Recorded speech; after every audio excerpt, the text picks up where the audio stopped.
राधे कृष्णा दोस्तों, कैसे हैं आप सब। जवाब में राधे कृष्णा कमेंट में जरूर लिखें। स्वागत है आपका आपके अपने चैनल स्पिरिचुअल सोर्स में। आज हम बात करेंगे इंदिरा एकादशी व्रत कथा के बारे में, जिसको सुनने मात्र से अनंत फल की प्राप्ति होती है और पितरों को मोक्ष मिलता है। इस परम पुण्यदायिनी एकादशी की पौराणिक कथा को जानने और सुनने के लिए जुड़े रहिए वीडियो के अंत तक। आइए भगवान विष्णु की परम प्रिय एकादशी की कथा शुरू करने से पहले भगवान विष्णु को नमन करते हैं। शांताकारं भुजगशयनं पद्मनाभं सुरेशं विश्वाधारं गगनसदृशं मेघवर्ण शुभांगं लक्ष्मीकांतं कमलनयनं योगाभिर्ध्यानगम्यं वंदे विष्णु भवभयहरं सर्वलोकैकनाथम। एकादशी तिथि का हिंदू धर्म में आस्था रखने वालों के लिए खास महत्व है। प्रत्येक चंद्र मास में 2 एकादशियां आती हैं। इस तरह साल भर में 24 एकादशियां आती हैं।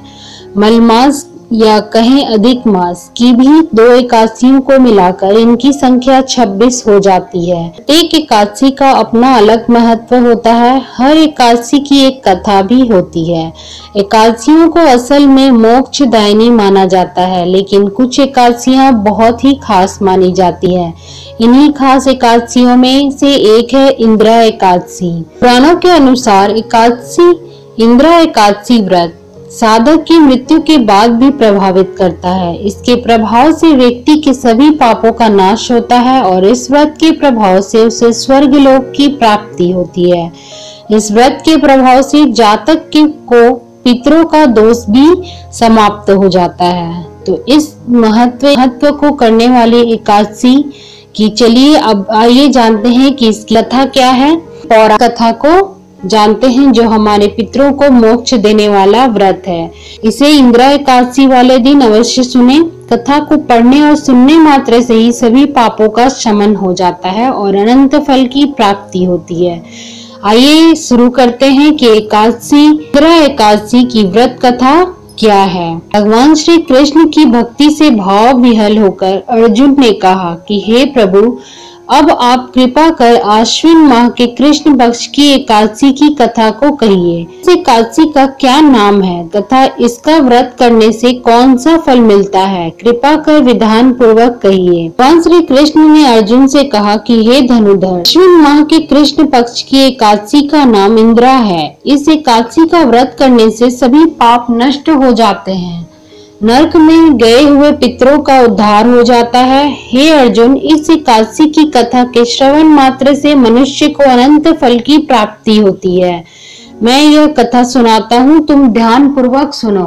युग में महिष्मती नाम की एक नगरी में इंद्रसेन नाम का एक प्रतापी राजा राज्य करता था। वह पुत्र पौत्र धन धान्य आदि से संपूर्ण था। उसके शत्रु सदैव उससे भयभीत रहते थे।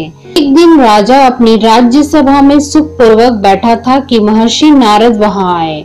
नारद जी को देखकर राजा आसन से उठा, प्रणाम करके उन्हें आदर सहित आसन दिया। तब महर्षि नारद ने कहा कि हे राजन, आपके राज्य में सब कुशल से तो है। मैं आपकी धर्मपरायणता देखकर अत्यंत प्रसन्न हूँ। राजा ने कहा कि हे देवर्षि, आपकी कृपा से मेरे राज्य में सब कुशल पूर्वक है तथा आपकी कृपा से मेरे सभी यज्ञ कर्म आदि सफल हो गए हैं। हे महर्षि, अब आप कृपा कर यह बताएं कि आपका यहाँ आगमन किस प्रयोजन से हुआ है।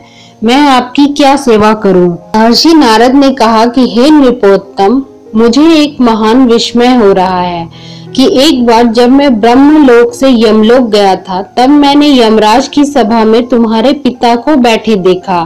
तुम्हारे पिता महान ज्ञानी, दयानी और धर्मात्मा थे, मगर एकादशी के व्रत के बिगड़ जाने के कारण यह यमलोक को गए हैं। तुम्हारे पिता ने तुम्हारे लिए एक संदेश भेजा है। राजा ने उत्सुकता से पूछा, क्या संदेश है महर्षि? कृपा कर यथाशीघ्र कहें।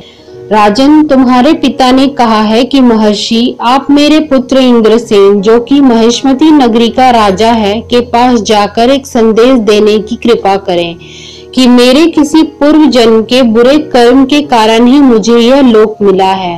यदि मेरा पुत्र आश्विन माह के कृष्ण पक्ष की इंदिरा एकादशी का व्रत करे और उस व्रत के फल को मुझे दे दे तो मेरी मुक्ति हो जाए।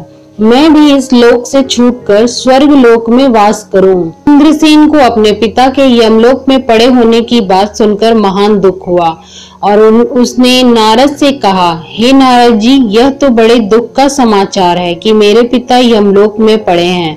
मैं उनकी मुक्ति का उपाय अवश्य करूंगा। आप मुझे इंदिरा एकादशी व्रत का विधान बताने की कृपा करें। नारद जी ने कहा कि हे राजन, आश्विन माह के कृष्ण पक्ष की 10वीं के दिन प्रातः काल श्रद्धा पूर्वक स्नान करना चाहिए।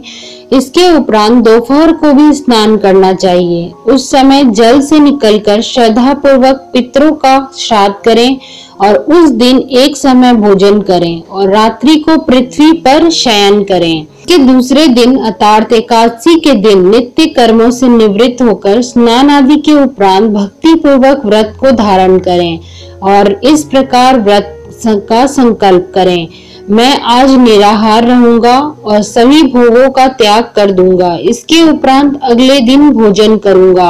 ईश्वर, आप मेरी रक्षा करने वाले हैं, आप मेरे उपवास को संपूर्ण कराइए।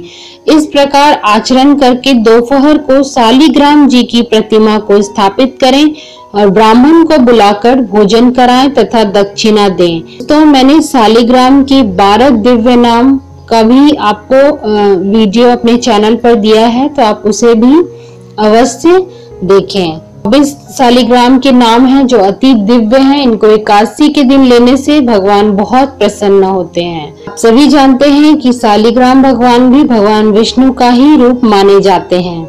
भोजन का कुछ हिस्सा गाय को अवश्य दें और भगवान विष्णु का धूप नैवेद्य आदि से पूजन करें तथा रात्रि को जागरण करें।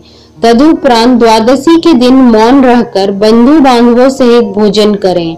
हे राजन, यह इंदिरा एकादशी के व्रत की विधि है।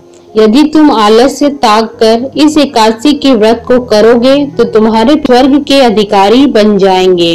राजा को सब विधान समझाकर आलोप हो गए। राजा ने इंदिरा एकादशी के आने पर उसका विधान पूर्वक व्रत किया। बंधु बांधवों सहित इस व्रत को करने से आकाश से पुष्पों की वर्षा हुई और राजा के पिता यमलोक से रथ पर चढ़कर स्वर्ग को चले गए।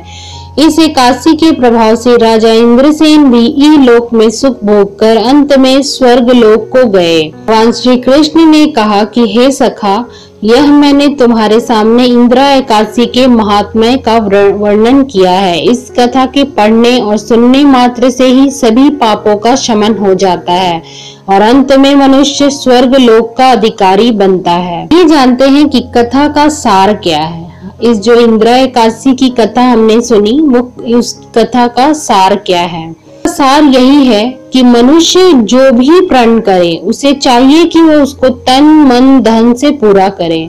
अगर आप किसी भी व्रत का संकल्प करते हैं, किसी भी बात का संकल्प करते हैं, तो उसे आप अपने तन मन धन से पूरा कीजिए। संकल्प से ही सिद्धि मिलती है, इसलिए संकल्प के साथ ही व्रत को पूरा करें तो आपका व्रत अवश्य ही संपूर्ण होगा।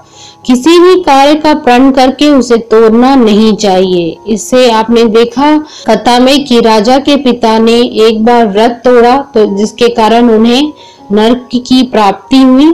बाद में उन्हें उनके पुत्र के कारण स्वर्गलोक की प्राप्ति हुई। इसलिए प्रण करें तो उसे चाहिए कि उसको तन मन धन से पूरा करें। ओम नमो भगवते वासुदेवाय नमः। से मेरा अनुरोध है कि इस परम पुण्यदायिनी इंदिरा एकादशी की पौराणिक कथा का श्रवण इंदिरा एकादशी के दिन अवश्य कीजिए, जिसको सुनने मात्र से ही अनंत फल की प्राप्ति होती है। आप सभी एकादशी व्रत के नियम का पालन अवश्य करिए और संकल्प भी करना नहीं भूलिए और व्रत के दौरान अपने सेहत का भी ख्याल अवश्य रखिए।